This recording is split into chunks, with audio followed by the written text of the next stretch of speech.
Mysterious টেলসের গল্প শোনার জন্য আপনাকে স্বাগত।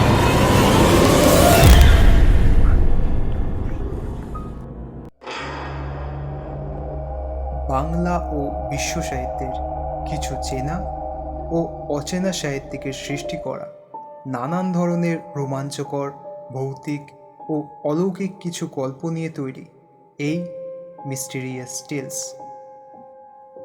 আজ শুনবেন অখিল নিয়োগীর লেখা নিশীথ রাতের হাসি। অখিল নিয়োগী জন্ম 1902 সালের 25শে অক্টোবর, মৃত্যু 1993 সালের 21শে ফেব্রুয়ারি। তিনি ছিলেন একজন খ্যাতনামা কবি ও শিশু সাহিত্যিক। তাকে আমরা অনেকেই স্বপন বুড়ো ছদ্মনামে চিনি। তার কয়েকটি বিখ্যাত রচনার মধ্যে রয়েছে বেপরোয়া, বাবুই বাসা বোর্ডিং, ধন্যী ছেলে। সাহিত্য চর্চার জন্য তিনি পেয়েছেন বিদ্যাসাগর পুরস্কার। শুরু হচ্ছে আজকের গল্প নিশীথ রাতের হাসি।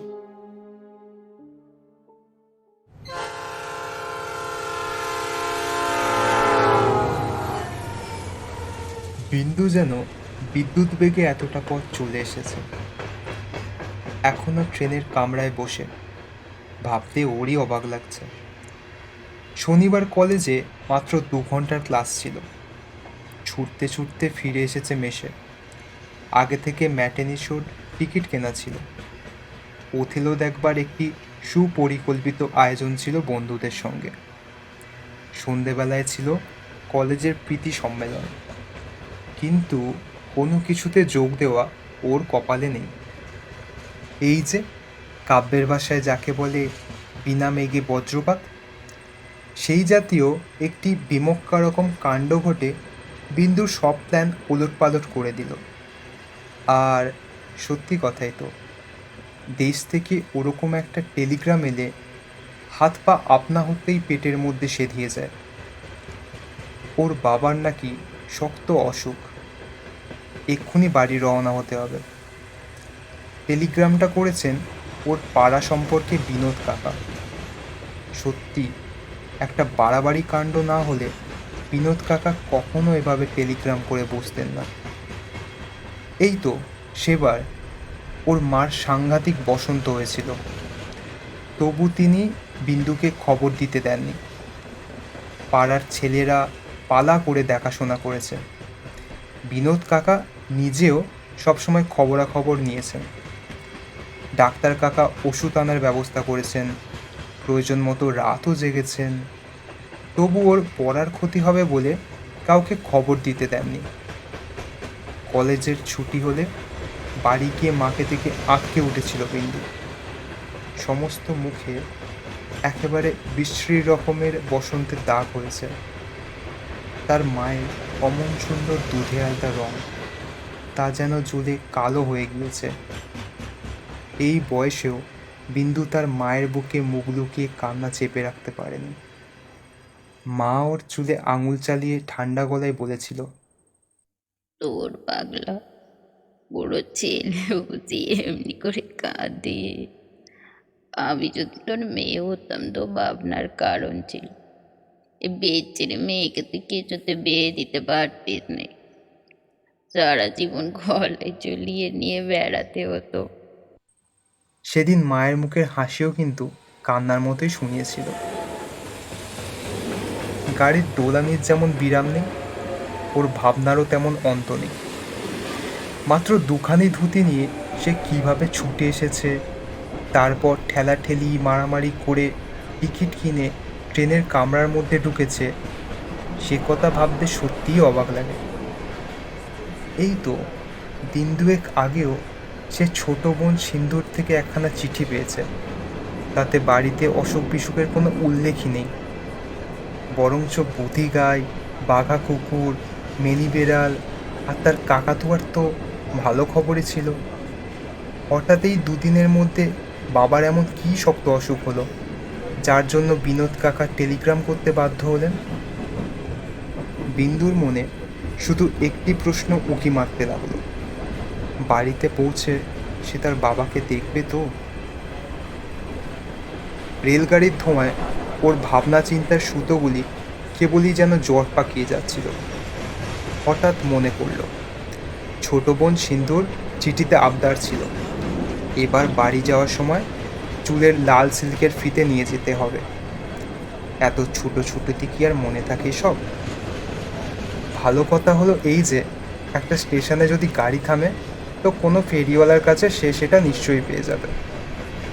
কিন্তু ফেরিওয়ালার জন্য অপেক্ষা করতে আর হলো না।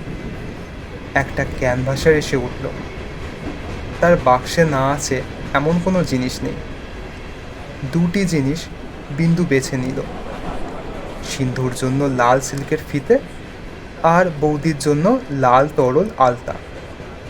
ওর এক বৌদি এখন ওদের বাড়িতেই আছেন, তার জন্য কিছু হাতে না নিলে সত্যিই খারাপ দেখাবে। ক্রমে রাত গভীর হতে লাগলো। গাড়ির যাত্রীও একে একে কমতে থাকে। যাদের বাড়ি কলকাতার কাছে তারা সত্যিই ভাগ্যবান। এতক্ষণ অনেকে গিয়ে বাড়ি পৌঁছে গেছে। মায়ের হাতে রান্না করা গরম মাছের ঝোল আর ভাত খাচ্ছে গিয়ে নিশ্চয়ই। বিন্দুরও খিদে পেয়েছে, কিন্তু কিছু খেতে ইচ্ছা করছে না। পেছন দিকে হেলান দিয়ে চোখ বুজেছে বিন্দু। গাড়ির ঝাঁকুনিতে মাথাটা ঘড়ির পেন্ডুলামের মতো দুলছে। কামরার ভেতর লোকের কথা বলার কচকচানিও বন্ধ হয়ে গিয়েছে। দু তিনজন যারা দূরে বসে আছে তাদের চোখও ঢুলে আসছে। হঠাৎ কানের কাছে কে যেন ফিসফিস করে বলল,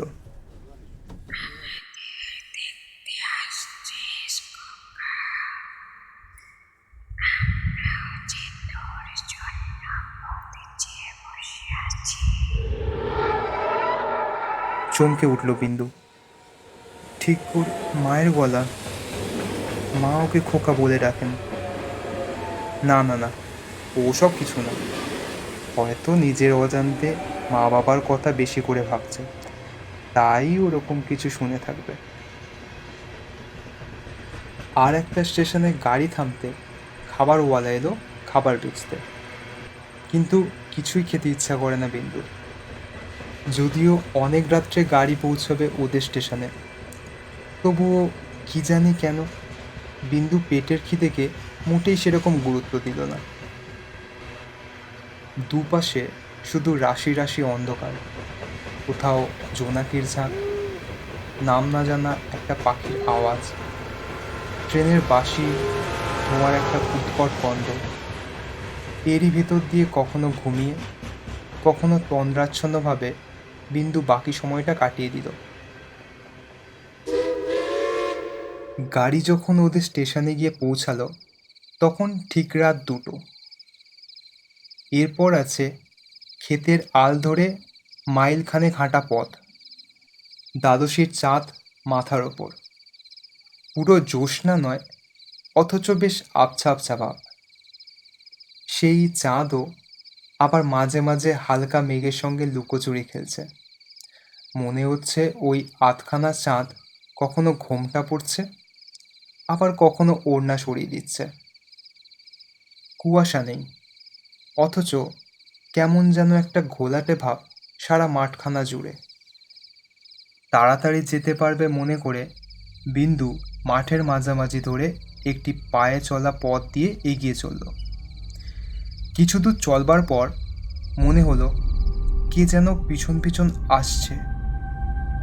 তার পায়ের অস্পষ্ট আওয়াজ শোনা যাচ্ছে কিনা জোর করে বলা যায় না, কিন্তু বেশ অনুভব করা যায় একটি লোক তাকে অনুসরণ করে এগিয়ে আসছে।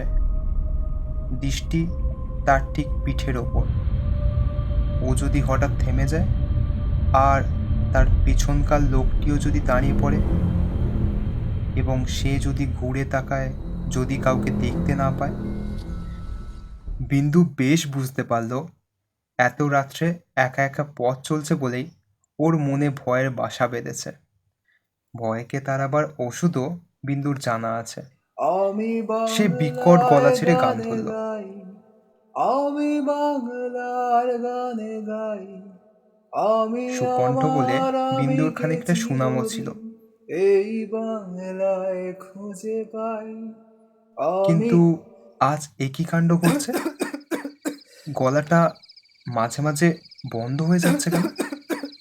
মনে হচ্ছে বেশ খানিকটা কফ জমেছে গলার ভেতরে, কিছুতেই সেটাকে দূর করা যাচ্ছে না। গলা খুলে গান গাইতে পারলে আর ভয়টা কোথায়? কিন্তু কিছুতেই সেই গলাটার আগের মতো হালকা করতে পারছে না বিন্দু। যাই হোক, থামা আর চলা, গান গাওয়া আর কান পেতে কিছু শোনা, এইভাবেই মাঠটাকে পেরোনো গেল। ওই তো সামনে গাঙ্গুলিদের নটরাজ মন্দির আর ধানের গোলা দেখা যাচ্ছে। ওরই পাশ দিয়ে গ্রামে ঢুকতে হবে। সেখান থেকে ওদের বাড়ি আর বেশি দূরের পথ নয়। একেবারে চেনা অঞ্চলে এসে পড়েছে, তাই গলার গুনগুনানি বন্ধ করে দিল বিন্দু। ওই তো ওদের বাড়ি দেখা যাচ্ছে। বাড়ির ঠিক সামনেই সদর রাস্তার ওপর সেই প্রকাণ্ড তেঁতুল গাছটি। কিন্তু আজ সত্যি খুব গুমোট পড়েছে, গাছের একটি পাতা অবধি নড়ছে না। তাহলে এইবার পথের শেষ। আগ্রহ আর উৎকণ্ঠা নিয়ে এগিয়ে যায় সে। কিন্তু এ কী কাণ্ড! তেঁতুল গাছটার ঠিক নিচে, যেখানে ছায়াটি বেশ ঘন হয়ে জমাট বেঁধেছে, সেইখানে দাঁড়িয়েছেন ওর বাবা, হাতে সেই বাঁধা লাঠিটা। ওরই ওপর দেহের ভর রেখে বাবা এক দৃষ্টে তারই দিকে তাকিয়ে রয়েছেন। ভারী অবাক হয়ে গেল বিন্দু। ছুটে গেল ওর কাছে, বলল, আপনি এত রাত্রিরে এখানে দাঁড়িয়ে কেন? আপনার অসুখের টেলিগ্রাম পেয়েই তো আমি ছুটতে ছুটতে আসছি। ক্ষীণ কণ্ঠে বিন্দুর বাবা বললেন, তা তো জানি বাবা, বিনোদের যেমন কাণ্ড, সামান্য কি একটু অসুখ করেছে আর অমনি তোর বিনোদ কাকা এক টেলিগ্রাম করে বসলো। আমরা সবাই আর ভেবে বাঁচি না। আজই যে তুই ছুটতে ছুটতে আসছিস সে তো জানা কথাই। সেই সন্ধ্যে থেকে তোর মার মুখে আর অন্য কোনো কথা নেই। খোকা নিশ্চয়ই আসছে আজ আমাদের দেখতে, তাই তো আগ বাড়িয়ে তোকে নিতে এসেছি। ওর বাবার কথা শুনে ভারী রাগ হলো বিন্দুর।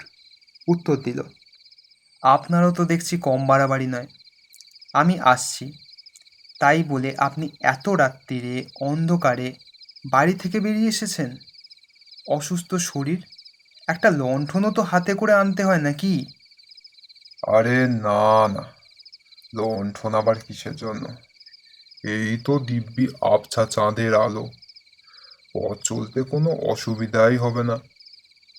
বিন্দু ব্যস্ত হয়ে বলল, না না না, এত রাত্রিরে আপনার ঘরের বাইরে বার হওয়া একেবারেই উচিত হয়নি। চলুন, আপনাকে আমি ধরে নিয়ে যাচ্ছি। না না না না, আমাকে ধরে নিয়ে যেতে হবে না। বাতের ব্যথায় এমন কষ্ট পাচ্ছি বাবা যে কেউ গায়ে আঙুল ঠেকালেও মনে হচ্ছে হাড়গুলো সব কন কন করে উঠল। উফ, চল চল, তোর মা ভারী ব্যস্ত হয়ে আছে। আমি আমার লাঠি ঠক ঠক করতে করতে দিব্যি যেতে পারবো। মাকে দেখবার জন্য বিন্দু ছুটতে বাড়ির ভেতর চলে গেল। যাক, যার অসুখের কথা শুনে ভাবনার অন্ত ছিল না, তার সঙ্গে তো আগেই দেখা হয়ে গেল। মা ওরই অপেক্ষায় শোবার ঘরের দাওয়ায় বসেছিলেন। বললেন, বসবি আয় খোকা, রাস্তায় কোনো কষ্ট হয়নি তো? না না, কষ্ট আর কি, টেলিগ্রাম পেয়েই তো সঙ্গে সঙ্গে ছুটে আসতে হলো। তাই তো তোমার শাড়িটা আনতে পারলাম না। তাতে আর কি হয়েছে, এখন আমার আর শাড়ির দরকার নেই। আমার গয়নাগুলো একটা ন্যাকড়ার পুঁটলিতে বেঁধে চালের ডালার মধ্যে গুঁজে রেখে দিয়েছি।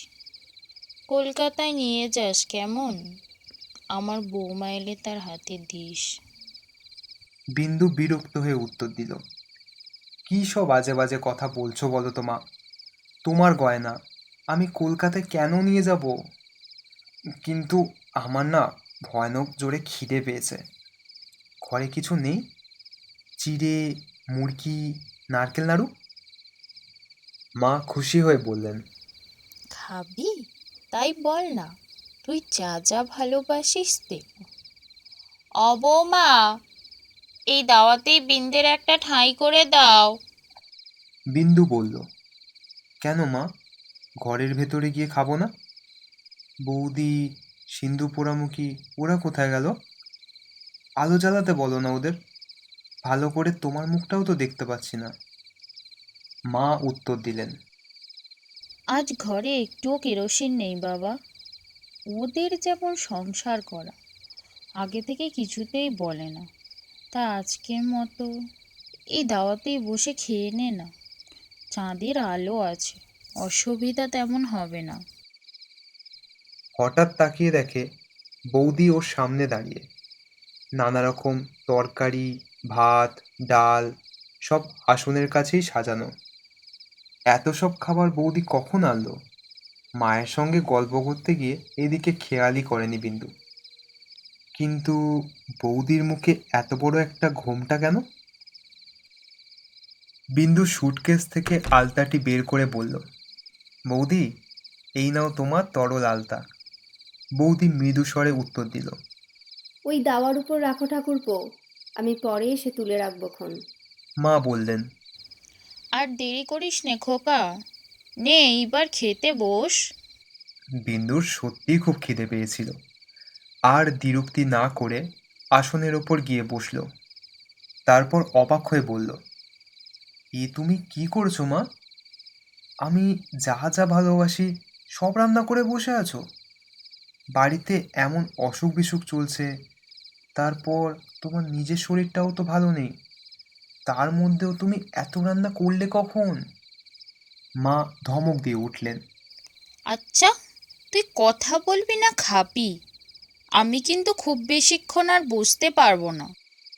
কেন, তোমার শরীরটা খারাপ লাগছে বুঝি? তাহলে তুমি আর রাত করো না, গিয়ে শুয়ে পড়ো। ওর বাবার খপ খপ কাশিও পেছনে শোনা গেল। তাকিয়ে দেখল তিনিও দাওয়ার ওপর এসে বসেছেন। বিন্দু বলল, আপনি শুয়ে পড়ুন বাবা, আবার রাত জাগলে অসুখ বেড়ে যাবে। না না, তোর সঙ্গে জরুরি কয়েকটা কথা আছে যে।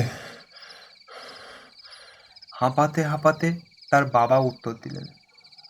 বিন্দু বিরক্ত হয়ে উত্তর দিল, কথা তো আর পালিয়ে যাচ্ছে না বাবা, কাল সকালে ধীরে সুস্থে সব শোনা যাবে কোন। ওর বাবা কোনো অনুরোধই শুনলেন না, চুপচাপ দাওয়ার ওপরে বসে কেবলই মাথা নাড়তে লাগলেন। বিন্দু বুঝল তার খাওয়া শেষ না হলে কেউ নড়বে না, তাই তাড়াতাড়ি ভাত ভেঙে নিল। তারপর বলল, সত্যি তুমি কি কাণ্ড করেছো বলো তো মা? আমি যা যা ভালোবাসি তুমি সব জুটিয়েছো একসঙ্গে। ঢেঁকি শাক, ছাঁচি কুমড়োর তরকারি, এঁচুড়ের ডালনা, আহ, আমাদের পুকুরের মাছ বুঝি এটা, ঘরে পাতা দই, পায়েস, তোমার হাতে তৈরি ছানা সন্দেশ। আচ্ছা, তুমি কি শেষ খাওয়া খাওয়াচ্ছ নাকি আমাকে? মা বলে উঠলেন। ষাট ষাট, ও কথা বলতে নেই। ওদিকে বাবাও যেন অধৈর্য হয়ে উঠেছেন। আমার কথাগুলো আগে মন দিয়ে শোন। ওপাড়ার শিকদার বাড়ির ত্রৈলোক্য শিকদার দিন 15 আগে 100-5 টাকা ধার নিয়েছে আমার থেকে। কোনো লেখাপড়া করা নেই, ওর বাবার শ্রাদ্ধে হঠাৎ আটকে পড়ে গেছিল। সিন্দুক থেকে টাকাটা বের করে দিয়েছিলাম, খেয়াল রাখিস, ভুলে যাস নে যেন। হেসে উঠে বিন্দু জবাব দিল, ওসব টাকা করে আপনি খেয়াল রাখুন গে, আমি কোনোদিন খেয়াল রেখেছি এসবের? না আপনি কখনো আমাকে আগে খেয়াল রাখতে বলেছেন? না রে না, অমন করে কথাটা হেসে উড়িয়ে দিসনি, পরে বুঝতে পারবি সব। এমন সময় সিন্ধু সেখানে এসে হাজির হলো, কিন্তু ওকে ঘরের ভেতর থেকে কিংবা দাওয়া ধরে আসতে তো দেখলো না বিন্দু। ও যেন একেবারে মাটি ফুঁড়ে বেরোলো। সবই যেন আজ অদ্ভুত লাগছে বিন্দুর। মা বাবার কথা, বৌদির ব্যবহার, সিন্ধুর কাণ্ড, এই কটি দিনে কি সবই বদলে গেল? বিন্দু বলল, সিন্ধু, আমাদের বাগানে যে গন্ধলেবু গাছ আছে না, একটা লেবু ওখান থেকে নিয়ে আয় না রে, ডাল দিয়ে খাই। কথা বলার সঙ্গে সঙ্গে সিন্ধু হাতের মুঠোর ভেতর থেকে দুটুকরো লেবু বার করে ওর পাতে ফেলে দিল। বিন্দু অবাক হয়ে গেল বোনের কাণ্ড দেখে। সিন্ধু বলল, দাদা, আমার সেই লাল সিল্কের ফিতে তুমি আনোনি বুঝি? বিন্দু জবাব দিল, এনেছি রে পোড়ামুখী, এই নে। বাঁ হাত দিয়ে পকেট থেকে বের করে সে ওর হাতে দিতে গেল। সিন্ধু কিন্তু প্রবল আগ্রহে দাদার হাত থেকে সেটা ছিনিয়ে নিল না। দাওয়ার উপর রাখো, আমি এলুম বলে। বিন্দু তাকিয়ে দেখে সিন্ধু আর সেখানে দাঁড়িয়ে নেই। ওকে কোনো প্রশ্ন করার ফুরসত না দিয়ে হঠাৎ মা বলে উঠলেন, গাঁয়ের লোক অনেক পরামর্শ দেবে তোকে, কারো কথা শুনিসনি যেন। খুব অল্প খরচে কাজ সারবি, ভবিষ্যৎ ভেবে সবসময় চলতে হবে তোকে। বিন্দু খেতে খেতে মুখ তুলে তাকালো, বলল, কি আবোল তাবোল বলছো মা? আমি ভবিষ্যৎ ভেবে চলবো, তোমরা আমার মাথার উপর কেন রয়েছ? বাবা একটা দীর্ঘ নিঃশ্বাস ছেড়ে ফোড়ন কাটলেন। আর বাবা, কবে আছি কবে নেই, সেই জন্যেই তো গোটা কয়েক কথা বলে যেতে চাই সময় থাকতে। ওই যে নন্দীরা আমাদের আমবাগানের পশ্চিমে রয়েছে, ওদের ইচ্ছে আমাদের আমবাগানটাকে হাত করবার। অনেক লোভও দেখাবে তোকে, কিছুতেই রাজি হোস নে যেন খোকা। এই বাগান তোর ঠাকুরদা নিজে হাতে তৈরি করে গেছেন। আমি ছেলেবেলায় এখানে আম কুড়িয়েছি, তুইও কুড়িয়েছিস, আবার তোর ছেলে মেয়েরাও কুড়াবে। মা বললেন, আর দেখ, আমার যে হাসি সই আসে না, তার মেয়েকেই কিন্তু বিয়ে করবি। আমি এতদিন কাউকে বলিনি, কিন্তু তাকে কথা দেওয়া আছে।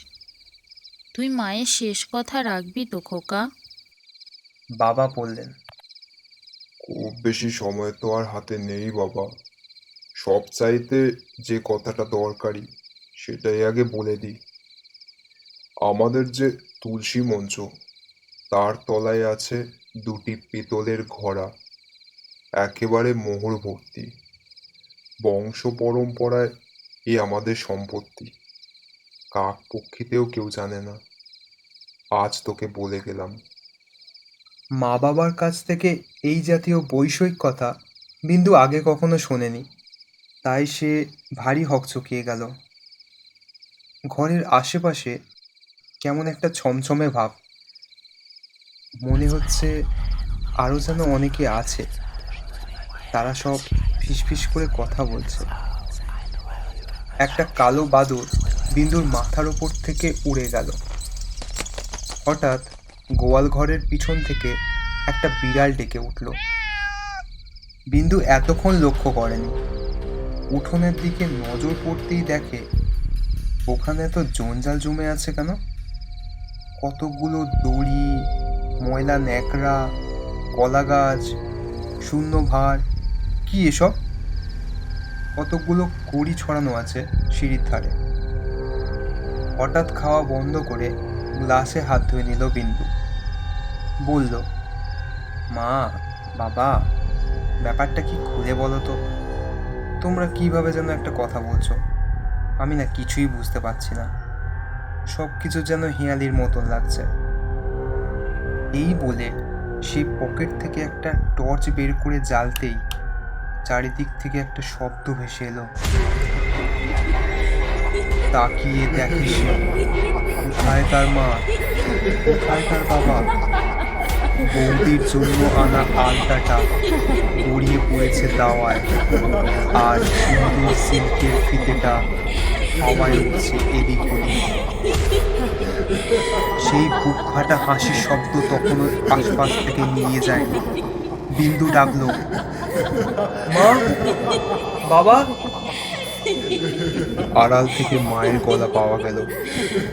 ভয় পাস নে বিন্দু, ওসব কিছু না। এখানে আরো সব বাইরের দুষ্ট লোক আছে কিনা। এমন সময় বিনোদ কাকার হাঁক শোনা গেল। ওরে বিন্দু, আমি আসছি। ভয় নেই বাবা, ভয় নেই। লণ্ঠন হাতে ছুটতে ছুটতে বিনোদ কাকা এসে পাশে দাঁড়ালেন। ভয়ে আর উত্তেজনায় তিনি হাঁপাচ্ছেন। বিন্দু বলল, কি ব্যাপার বলো তো বিনোদ কাকা, আমি আমি তো কিছুই বুঝতে পারছি না।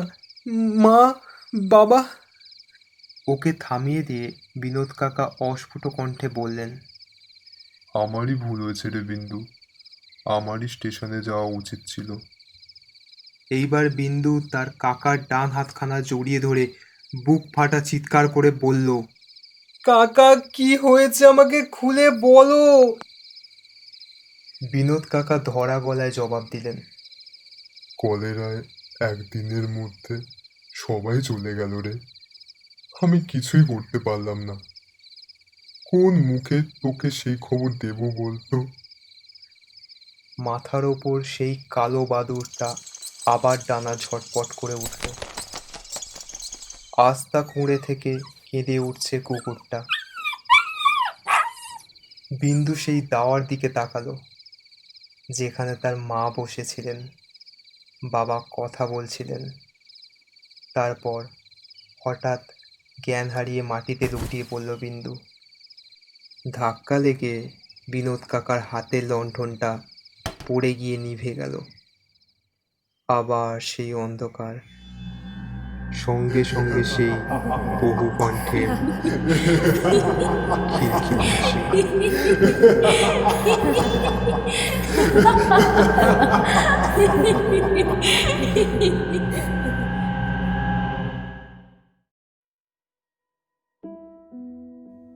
শুনছিলেন অখিল নিয়োগীর নিশীথ রাতের হাসি। মায়ের চরিত্রে ছিল প্রিয়া, বৌদি ও বোনের চরিত্রে ছিল রিঙ্কি, গল্প পাঠে বিন্দু এবং অন্যান্য চরিত্রে ছিলাম আমি, প্রীতম। কেমন লাগলো গল্পটি জানান আমাকে আপনাদের মূল্যবান কমেন্টের মাধ্যমে। গল্পটি ভালো লেগে থাকলে প্লিজ একটি লাইক করে দেবেন। আরও নতুন গল্পের আপডেট পেতে চ্যানেলটি অবশ্যই সাবস্ক্রাইব করে নেবেন। সবাই ভালো থাকবেন। শুভরাত্রি।